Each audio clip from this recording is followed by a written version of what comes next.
welcome back to our channel. We have a new topic today. 10 tips to start living healthier. So we're going to share 10 tips.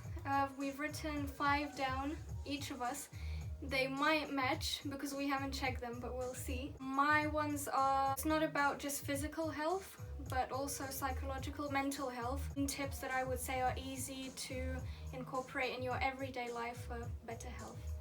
The points I noted down for me is just what I feel personally that changed my life. It was challenging, just like everything new when you start something new, challenging to stick to it. But now that I'm consistent, I'm used to it. I compare my life before doing these 5 activities. My life was pretty lame compared to how it is now, and how I feel emotionally, psychologically, and physically, spiritually as well. So we're gonna each share 5 things. So number 1 that I wrote, this one I think is really easy, but somehow a lot of people still struggle with it. I don't know how, because even without trying, I just do this. I think maybe it's how you grow up. Always having a bottle of water with you wherever you go, wherever you are. It's kind of like, even if you're not thirsty, it's gonna be there and you will want to drink. And the more you drink, the easier it's going to be for your body to cleanse whatever you're eating. Because when I grew up, we weren't allowed to have fizzy drinks. It was just water, so maybe that's why that one's easy for me. For physical health, one of the best things you can do is start drinking more water. No fizzy drinks, only water. That's great. I used to eat snacks every day, like chocolates. Well, one a day. I was allowed one a day, but still, that was not good. The first tip out of 5 that I implement in my daily life, introduced it to her as well. You do, I hope you do. Cold showers, so aka hydrotherapy. The aim is to release shock proteins in your body, to shock your body. That causes your body to heal faster, lower inflammation, digest undigested material, particles, mucus in your body, have better sleep. The list goes on of the benefits. I introduced cold shower when we met. I was already doing it. Do you remember? Oh yeah. And then I found out about hydrotherapy as a whole. Yeah, I remember. We didn't know it was a scientific thing. That it was a thing. It was people more did. of a challenge in the beginning. For me, I was doing it because I've heard from motivational speakers, health gurus and all that. If you take cold showers early in the morning, easier to wake up, and even in winter time. If it's the first thing it has to deal with, you give it a task of warming itself from the cold. Your body is already activated. It's easier to do other activities, challenging activities, especially if you have responsibility early in the morning, like work, you want to work out, you have other tasks, you got kids. It's a good way to wake up. Or maybe you're just trying to practice to wake up early in the morning. Cold shower definitely would help. I've got many benefits from it. Really heals your injuries really quickly, cold showers. Cuts, piercings, tattoos. I've got this new tattoo recently, 3.5 weeks ago. Because I practice doing cold shower every day now, early in the morning and before going to bed.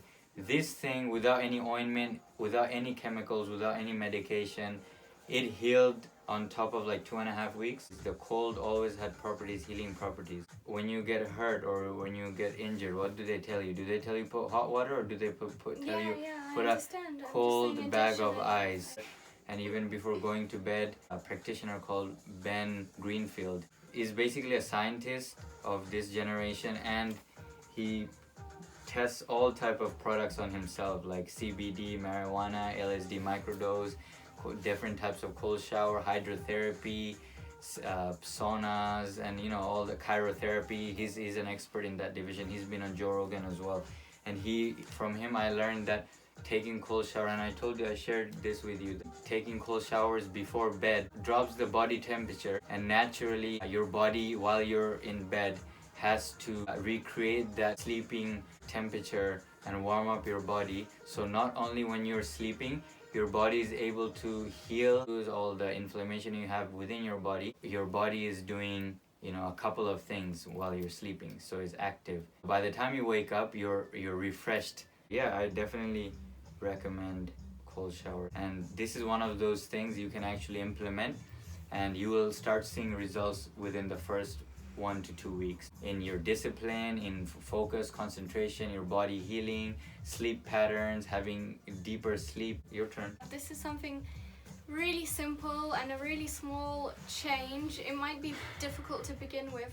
I was actually going to write quitting sugar, but that's extremely difficult. That's like quitting drugs, because sugar is a drug to our system.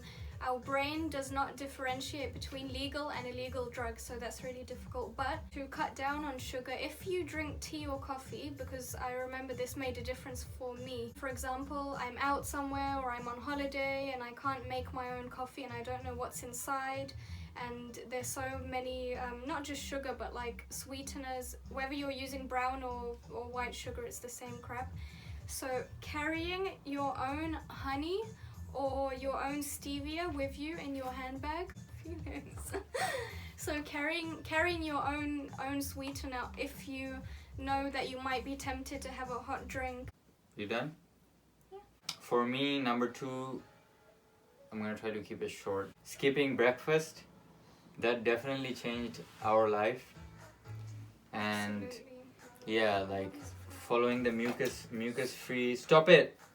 Mucus-free healing diet system book by Arnold Ehret, edited by Professor Spira. And the main aim of the diet is it's related to Dr. Sebi as well. Principles are a lot similar. For those of you who are familiar with the work of Dr. Sebi, who believed in that all causes of disease in the human body is undigested food material in our gut, and that causes inflammation. It doesn't allow all the organs in our body to function properly. Hence, disease, cancer, life-threatening diseases, and small-time diseases and everything, Basically, the book is based on that, and from there, one of the main principles, Professor Arnold Ehret, Dr. Sebi, who's not in the book, but he agrees with this principle as well, and Professor Spira, they mentioned to skip breakfast. You'd ask, why should I skip breakfast? You've probably heard from your parents or relatives it's one of the healthiest meal of the day, or you can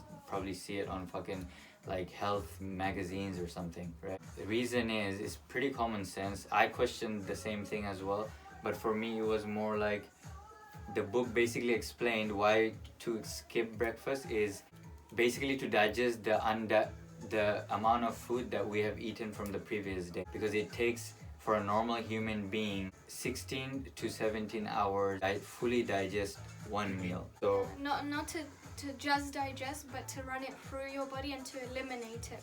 To eliminate it fully from the gut, and to extract all the nutritional value from fruits or vegetables. That's what we eat, or whatever the fuck you're eating. Why we practice this, and we've experimented this, and my life fucking changed. Like, I have more energy, more vitality throughout the day. I'm more focused. I don't have brain fog. I don't have any headaches at all. I used to get so many headaches throughout the day. You used to get headaches as well, right? And like, migraines. Yeah. I haven't had a migraine in about 2 years. Cool, awesome, well done. That is amazing. And I'm able to sleep more deeply. I don't have as much nightmares as I used to before. There's so many physical aspects and instant benefits that you will begin to see within the implementing this tip within the first 1 or 2 weeks in your life.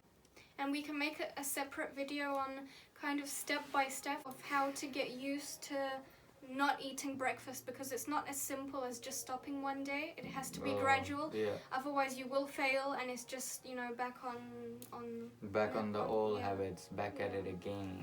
Number 3 is again a physical health tip that I have. So eating bananas. I'm always having bananas. So when I go somewhere, usually I make sure I have water and I have bananas. Now, especially if you're trying to eat healthier, a lot of the time people think it's really expensive, and bananas are amazing. They're such a cheap food anywhere in the world that you live. I'm pretty sure that bananas are one of the cheapest and high nutrition fruits, and they're really good for digestion because of the fiber. So if you're hungry and you're likely to snack on something unhealthy that's going to make you feel bad, or you're likely to spend a bunch of money when you're out, if you have a couple of bananas in your bag, that's really going to help you. You'll have a healthy snack, and they're really filling and they're cheap. And they digest very easily. Yeah, they're so good for digestion. Yeah. My third point is right after waking up, we practice this together when we have time, or if not together, on our own. We never miss it. A daily morning meditation, breathing, specific forms of yoga. Why we do this, how it improved our life. It's a short format to remember it for me. It's called SAVERS. SAVERS. S is for silence. Every morning when you wake up, just having pure silence, no distractions for like a couple of minutes. And then A for affirmations, daily affirmations, you know, that whatever it is, you can come up with your own affirmation, own reminders. And V is for visualization. So visualizing, you know, how you want your day to be, what you want to achieve, what your, you know, goals for the day are, or, you know, all that stuff, all sort of stuff.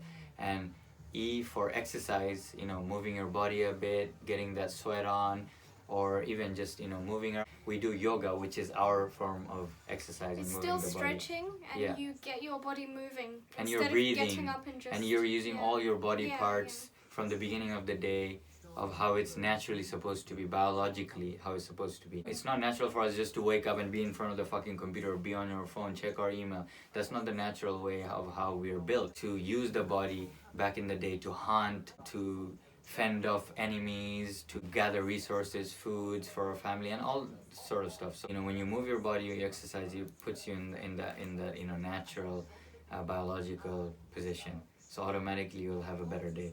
And that was E. So SAVER is for reading. Fucking ads.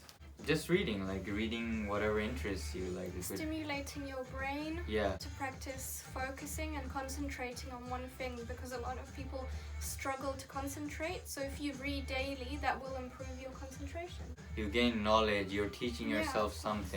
something new. You know, through exercise you're stimulating using your body parts, and with reading you're using your brain in the beginning of the day. So whatever challenges you're gonna have throughout the day, whether it's physical or mental or you know, like intellectual, you'll be ready for it because you're already preparing it before starting your day, right? Makes sense, right? And lastly, the S of SAVERS is shower, which is, you know, I mentioned earlier, my first point is cold shower. You know, we never start the day without a cold shower, right? Yeah, it's fucking epic. Like, it just gets you alert, active, aware, ready for the day. Guys, remember, all these points we're sharing, it's all subjective to each and everyone's reality. Like, we found these things from different sources, from different people who have experimented with it and gained benefits from it. And then I was like, or you was like, okay, let's try this, you know, let's implement this in our life. Let's see if this works out, if we feel good or bad. If it doesn't benefit you, if you're not feeling good about it by trying any of these points, don't fucking do it. Simple as that, you know? Yeah. Okay, number 4, I have one which is now mental health, and I think psychological growth as well, because I struggled with this one so much, and it took me maybe 2 years of actively learning how to say no. And this is really, really, really important and will make such a huge difference in your life, because saying no is standing up for yourself. It's shaping your life the way you want it to be. It's taking control of your life instead of other people controlling you and your life. Because if you struggle to say no, you will find yourself living influenced by others, and you won't be doing what you ultimately want to do. And it's really difficult, especially if the people influencing you in a way that you don't want to be influenced, if they're your close friends or your family, it's really, really difficult. Or, sorry to cut in, but or their intention is not pure or not good intention, you know? Yeah. But some people don't even realize, they're so unaware. They just want you to live their way. They want you to do the things that they enjoy doing, and fucking dickheads. And if you're weak, it's going to be really difficult. But fuck you. If you start every day, even just this simple practice, you can be on your own in your room, in privacy, no one around you, and just out loud saying no, I don't want to, no. And that will just give you the power, showing yourself that you're able to verbally say the word, and then it will give you slowly the build up to be able to say it in the front confidence, of others as well. Yeah. It's practice, you know, before doing anything else, especially something as aggressive as per to saying no. Most people are afraid of nowadays of saying no, and we as human beings, we don't like conflict, you know, we always try to avoid it. No, That's me.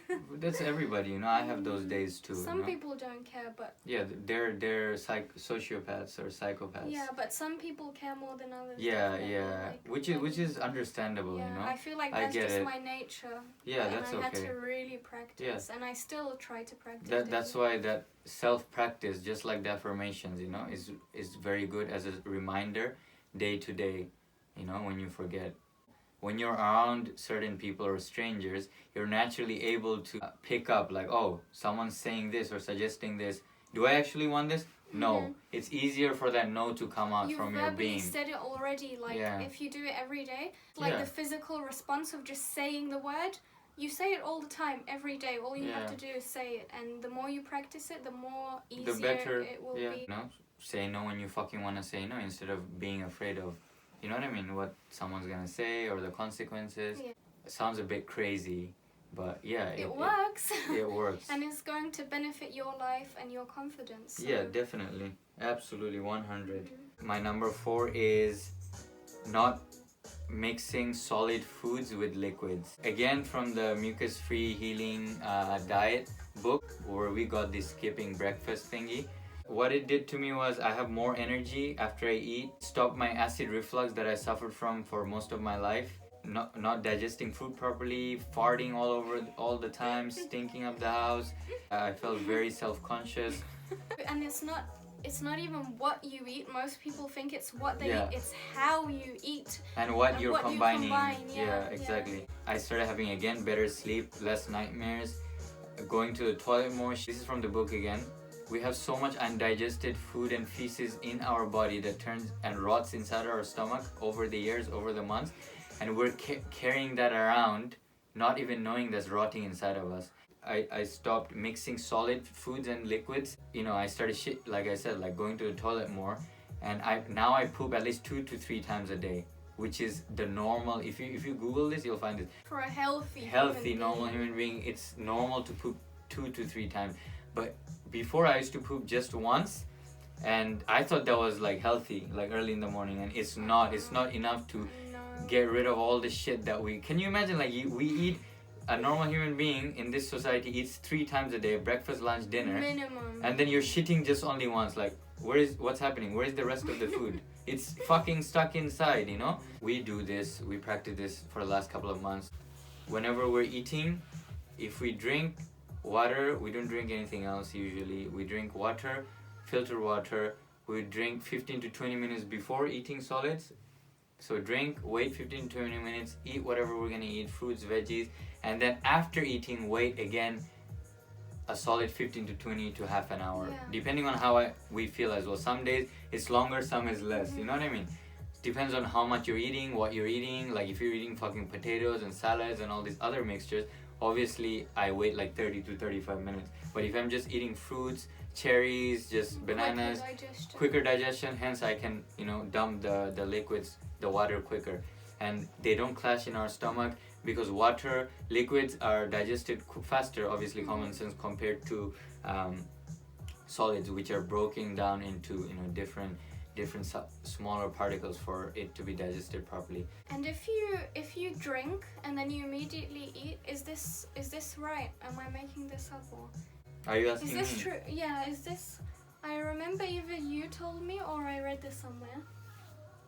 Or what? Go on, come on. Water dilutes the digestive acids enzymes in your stomach. If you eat straight away, the digestive fluids, they're not as like concentrated. Yeah, for it to be broken down, breaking down the food. Common sense again, guys. I hope I'm not making this up. After this video, I'm gonna research this, and if I'm making it up, I'm gonna cut this out. My final point, number 5, I'm gonna very briefly mention this because I could get so deep into this, and it's probably the biggest one on my list, and the hardest one is eliminating toxic people from your life. That means friends and family members. Obviously your family is your family. You might still have to see them around during, I don't know, holidays, birthdays, but it doesn't mean you have to intimately engage with them or tell them about your life or share details about yourself if you know that their responses are going to be toxic, shaming, judgmental. And this is obviously really hard, especially with friends, if you feel like your friends are toxic, but if you lose them you'll have nobody. And I went through this and it was really, really, really hard, but I don't regret anything now. And on the other end, I had this realization that, you know, what happened was meant to happen. We just weren't meant to be as friends, sharing the same path of wherever we're going in life. And that's okay. I don't hate anyone. I don't hold grudges. I just feel healthier. So if you have people in your life who you really feel they're toxic or not necessarily not helping you, but they're against what you are doing and suppressing you as a person, your being of how you are, you don't feel like you can be yourself in front of them, there's no reason to continue being friends with them. It doesn't mean you have to, you know, call them and say, that's it, bye, I'm not going to be friends with you, but you can start by slowly distancing yourself. And the other person may understand if they're aware. They may not, and it could be hurtful breakups, but at the end of the day, I think it's important to put yourself first and, you know, your mental health first. If you're not down with it, you can suck it. And fuck you if you're negative. We ain't got time for you. Ain't nobody got time for that. My last point, deleting Instagram. The app. That's such a good one. That I was just fucking addicted to Instagram just like everyone else, which is pretty normal now, right? But I decided to see what happens if I delete it, and because I wanted to focus on finances, on relationships, interpersonal relationships, on spiritual growth, physical growth, financial growth, in many different aspects of my life, right? Creativity, and Instagram was definitely coming in the way. And deleting the app, I still use it. How are we gonna upload this? How the fuck are we gonna promote this? I do still use it, update stuff or like promote stuff, like, you know, when I'm gonna promote this video. But I'm doing it from the website, like online, on internet, not from the app. Because what the app does is, when you're just receiving a call, you're like, oh, let me just check what's up. Let me see who liked my thing, or let me just scroll through, and that's it. That gets you, right? And waste of time, energy, or giving in energy to unnecessary, you know, crap for me. And that really affected my life. Now that I've taken action towards using it less, I'm more focused in my everyday life, I'm less distracted, I'm more present to the moment with everything that I choose to do. I have less anxiety, getting likes, getting comments, you know, all these stuff. The validation. Yeah, it creates like these stuff in our subconscious, which has real effect in our real time, real lives. And you get used to receiving that validation, you get used to it. Yeah, and when you don't get it in real life, it starts affecting you, and you think, oh, that person doesn't like so me. Dangerous, that person didn't compliment me, or they didn't like what I'm wearing, and you start doing things for other people, and you forget about yourself, you lose yourself, and the fucking spiral goes around, and then you're fucked. I used to hate people a lot, like when I used to use it, like I would just be on the streets or going to work or something, and be like, oh, that person, like, it's not a bad thing, but I have more peace in my mind. Like, I'm focused internally more rather than externally. What I'm trying to say is, I have more control over my emotions now than ever before, after decreasing the use of IG. Okay, so that's it for this video. That was our 10 tips towards living healthier, and I'm really surprised we didn't have any that match, which is really cool because we had 10. You were actually scared that we were gonna, when I mentioned the idea, you were like, oh, our ideas might clash. I thought it's gonna match, yeah, because obviously many of the things we do are the same, but there's so many steps towards where we are now that we took that we could make a list of 200 things probably, but it's all a slow growth, step by step. Thank you for watching, and if you're watching this, leave a comment. Which of these steps would you be willing to take on and try? Experiment. Yeah, to live healthy. And if you're already trying any of this stuff, let us know. Yes, how did it change well your done, life? champion. Thank you for That's watching. Peace out.